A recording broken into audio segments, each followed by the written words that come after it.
the healing journey I've been able to embark on during my life or my journey is I've actually shared some series so far concerning healing for women, spiritual healing, and I figured I was able to go through another healing journey, which is emotional healing and mental healing. And today's video is going to be about emotional healing, and that has to do with feelings and my emotions, how I was able to get myself back on track and live a purpose driven life again. Even after the fact that there are so many things that have happened to me in the past that rips me up emotionally, things that question the way I feel, my observations about things, my emotions generally, how I feel about something. Now, this is separate from mental health because most times our mental controls our emotions, and at the same time, our emotions controls our mental. Hopefully, and very soon, I'm going to be making another video on mental healing for women, but today is about emotional healing for women. If you haven't watched my previous series, I'm going to be linking it up and below in the description box. Do well to watch that, or you can go through that and come back to this one because I promise you, there are so many things I've actually shared in that video that's going to be beneficial to you. It has worked for me, and I believe it will definitely work for you. Everything might not actually work for you, but I'm very sure some bits and pieces of the videos will definitely work for you. Now, emotional healing is a way of healing your emotions, the way you feel about something, your feelings, and understanding about things, which can in turn facilitate the way you think. When you're in love with somebody, you notice that it is not just your mental that is doing the work.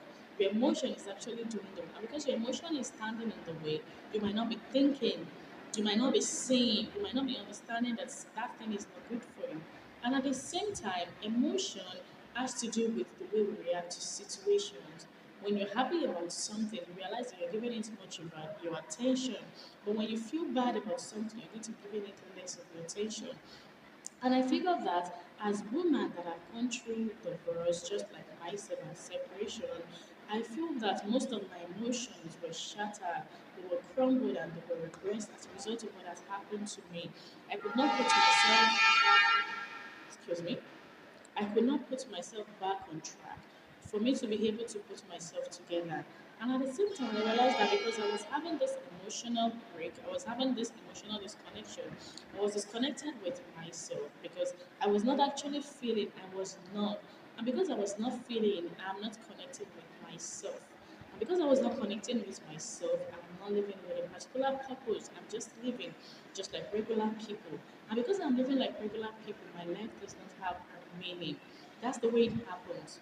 Eventually realize that there is no particular thing you're doing in this world. And eventually people like that, when they take it too far, they eventually commit suicide. They go back to their exes trying to get that closure, or they do things just to put their emotions in check. And I know when they realize that this emotional break or damage is not coming from the point of outside influence or external influence, it's actually coming from within because you can't give what you don't have. If you're thinking you're looking for healing in the outside world, you are not searching yourself enough. And if the outside world influences you at that time, what happens when the outside world is not there? If you're putting your love, happiness, and attention on something or somebody, what happens when that thing leaves? I was able to realize that because I was dwelling on it, I lost control of myself. I could not actually see myself and I could not get over a lot of things. Eventually, when things happen, I take it so dear that I don't see beyond what has happened to me before. I use that to judge every single thing that comes my way. I use that to judge the outcome of things. Even when a part of me is telling me that this thing might eventually work, because of that, I don't even see marriage as something that is worthwhile. But eventually, when I was able to get out of it, I was able to figure that because it is not working from where I'm coming from, does not mean it cannot work somewhere else. That does not mean it's not working with different notions. It is because of the way I see it and because of the way I have felt about that thing. So I figure there is this sensitive talking about emotion that needs to be discussed, especially concerning we women, because some of us mostly think that, just like I have done over the years, that because of where I am, there is no better place to be because my emotion is clinched to this. I don't feel I can actually put my emotions somewhere else. And I also got to understand that healing does not come from the outside world. It comes from the inner self. You can't give what you don't have. If you're not happy and you think somebody has to bring happiness to you, you won't be happy still. If you don't build that happiness from within yourself, that's what reflects outside to people. And when that reflects to people outside, when they give you happiness, it's going to be an addition to what you already have within yourself. So I figure that my emotion does a lot to my mental, and if my emotion is not also stabilized, it's not going to help me have this critical thinking about myself. So I can start to tread on a new path that will lead to the future I want to see in myself. And if my emotion is not in place, I won't be able to see myself as work in progress. I'll keep seeing whatever happens to me as an influence of what has happened to me in the past, rather than seeing it for what it is. And I figured that when I started having my emotions in place, I started having a clearer perspective about things. I don't judge things immediately because of the way I feel or because of what has happened to me in the past. I try to give myself that settled mindset that there is no point in dwelling on the past. All I have to do is focus on the future. And because I'm focusing on the future, that does not mean there are not going to be circumstances in my present. But that also does not mean I have to find the circumstances with what has happened to me before. What has happened to me before has happened, it has gone. All I have is just the feelings, and if I let the feeling to control my affair, I won't be going through in the future. It shows I'm living in chatter, I'm living in trashes, I'm living in crumbs. And because I don't want to continue with that journey, I started seeking for ways to be better. I started seeking of ways to be able to understand my emotion and give myself that part and understanding that though it is right for me to feel this way, but it is very wrong for me to dwell on the way I'm feeling every time.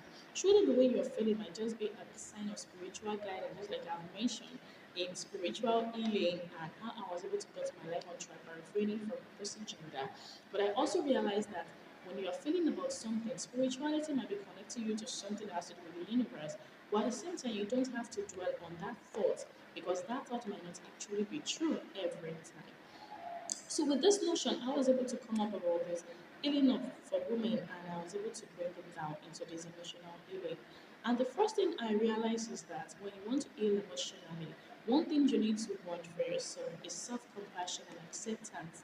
You need to understand that you are not perfect, and whatever that has happened to you is not just happening to you, it is happening for you. You get things wrong, you get things right, you get things perfectly, does not mean you're perfect. You can do another one, the other one, and it's going to be the worst of the results you're going to be seeing. But you need to be able to give yourself that compassion, that love, that understanding. You need to give yourself that acceptance that you are you, regardless of where you be. Nobody can be you for you. Nobody can love you for you. Just like one of the posts, the article I wrote on my Telegram channel, you are you, do you, live you, act you every day. You are you. You might be thinking you've learned a lesson, just like it has happened to me over the years. I am thinking I've learned a lesson about something that has happened to me before. But sometimes I still fall into the trap, I still fall into the error of repeating the same mistake again. That does not mean I am not learning, but it's because I am not used to the learning. And if I keep battling with myself, or why did I fall into this trap again? It shows I'm not compassionate about myself. Do I might give myself that notion that, oh my God, you've done this mistake again. But that does not mean I shouldn't love myself and accept that I have done it. The next thing has to be the way around the situation. If you're feeling bad, you're feeling guilty, understand that you have to love yourself for who you are. You wouldn't have done better than you have. Honestly, that's just the fact. That is the way you're going to act at that point. If you don't love yourself enough, nobody will love you for you. It has happened. You have done it. It's a mistake and it's causing some effect. To understand that, but at the same time, you're accepting everything. Not that you're actually accepting to settle, you're accepting to make things work, to turn things around for yourself. You're actually accepting to see what you can actually do about that. That is the difference. Self compassion is you giving yourself that tap at the back, you loving yourself immeasurably. And that is how you begin to heal emotionally. You release the pain and let it go. Do you know that you've done something right, but at the same time, you need to accept that you have done, because when you're not accepting, you're actually battling with yourself. And because you're battling, you won't be in a settled form of state.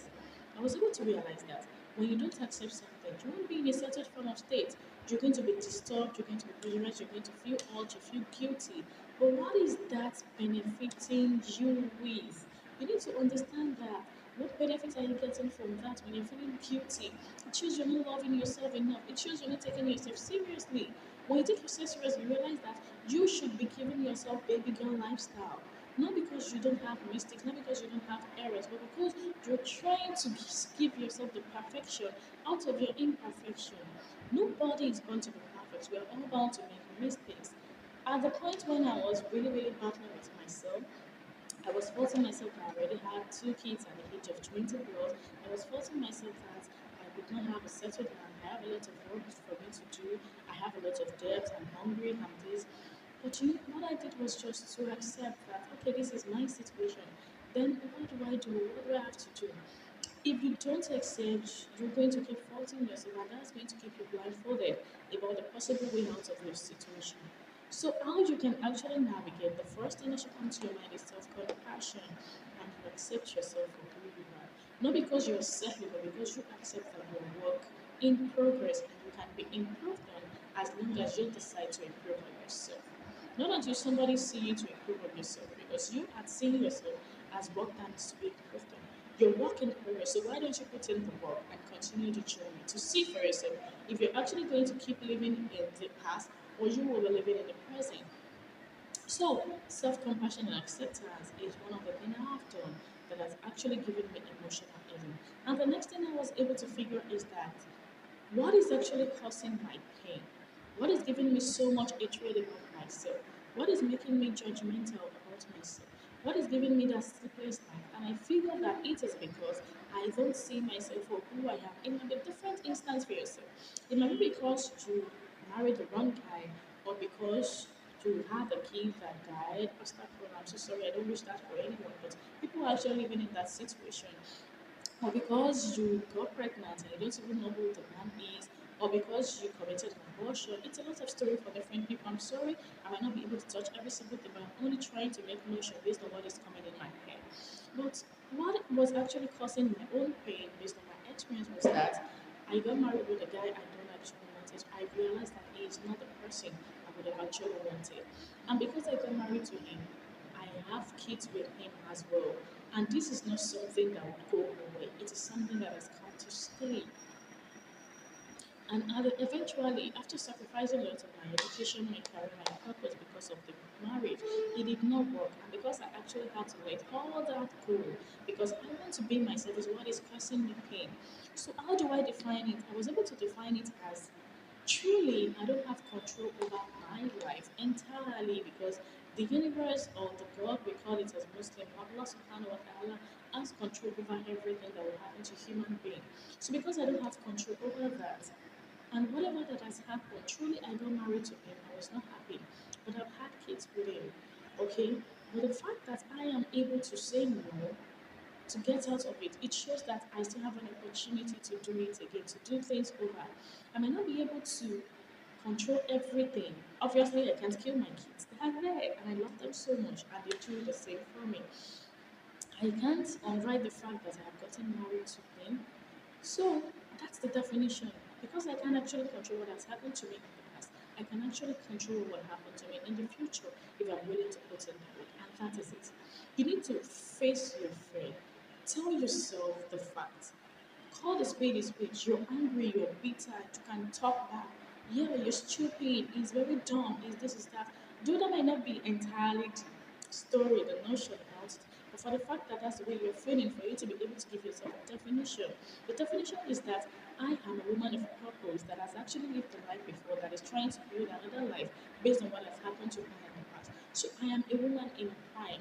I've had a very serious and challenging past, but I am not willing to let that past define me. And because of that, I am going to be using that past to write my future. As simple as that. Though it is easier said than done, but that is just the fact. That is the definition I've given to it. So, what is causing you pain? Is it the money? Is it the relationship? Is it the time you have spent? Is it the effort you have put into the situation or the marriage that is not working? Is it the kids you have lost? Is it the business you have tried multiple times? Is it the money you have wasted? Lots of things. Then define it. Give yourself a definition around it. You have actually lost this because of this, and because of that, you are going to be building something better. Not dwelling on what has happened before, but using that as an opportunity and stepping stone to build something that is even better than what you have lost. As simple as that. I figured that when I was able to understand that, I was able to talk out and release the tension that I'm actually giving to myself. I was able to give myself a kind of emotional lift in baggage. Just like I am seeing this as a baggage before because I'm able to call it out exactly what it is. I'm able to at least release it to a point. And after that, I was able to realize that instead of me seeing what has cost me pain as actually pain, seeing all my life what has happened to me as pain, actually, I was able to take out the notion of seeing everything as lessons. Rather than seeing my mistakes as mistakes, I see it as lessons and circumstances to help me navigate the future. So one of the things I've actually learned is that seeing my mistakes as lessons. Honestly, it did a lot of good to me. As lessons as regards to if I am to do this or tell people or have the opportunity to do this again, or even communicate with my children, I will tell them these and these are lessons to be learned. A woman, just like I have been able to do this, and I'm going to share some lessons I have been able to coin based on my past life. The first one is that if a woman does not have a career, you don't have a job, you don't have a purpose, you shouldn't settle down for marriage yet. Though I learned this in a very hard way, but I realized it is worthwhile.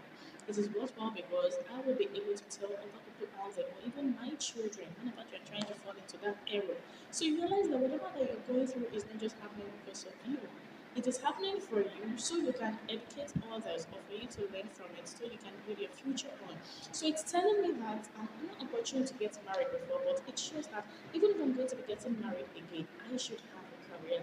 I should have a business. I should have a purpose. That will give me a stability. And that actually led me to the second point, which was a woman, you should always seek financial stability. In fact, I'm going to be making another video on lessons I have learned the hard way through in my next relationship that I feel every woman should know. I've actually posted some videos on that, but I feel I'm going to be making a new one, a new dimension that will give you like in-depth knowledge and information on the things that I've actually learned. I figure that as a woman, you need to keep your finances in check. That is one of the things I battled with a lot, that I'm still battling with. And how things are actually settling down, not entirely, but at least to an extent. Your finances has to be in check as a woman, not because of anything, but because you can have control over your life in terms of finances. You'll be able to get yourself a lot of things and build your life again. You realize that whenever you're listening to a song, especially when it comes to marriage and relationship, one of the reasons we women don't want to leave is because of the finances and the problem that has to do with you maintaining stability. Financially, because it's a lot of work. And for a woman to be able to build its financial stability, she needs to be able to put in a lot of work. That's one of those things that I wouldn't toy with when it comes to the lessons I have learned from my mistakes. So can you see that now? Because of that, I'm able to build a lot of notions, and which is even why I'm working even harder to make sure my finances are in check and also have a future for myself.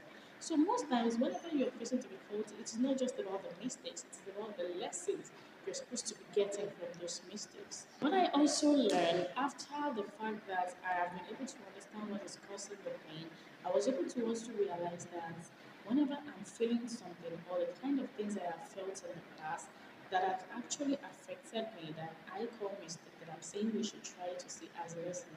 I feel there are things we should maintain boundaries for. Boundaries are your personal resolutions. For example, if a man is not financially stable or financially driven to be stable, is a no-no for me. These are boundaries I have actually set for myself. If a man does not actually have a career or does not support my career is a no-no. These are boundaries. These are different from lessons and notions. Boundaries are the things that you want to make sure that you are working within and you're not stepping outside. And if anybody is coming to you to present something entirely different, you'll be able to know that you are not taking this and this is what you are actually taking. That will enable you to keep your feelings in check. You also need to understand that there are some feelings you need to detach from.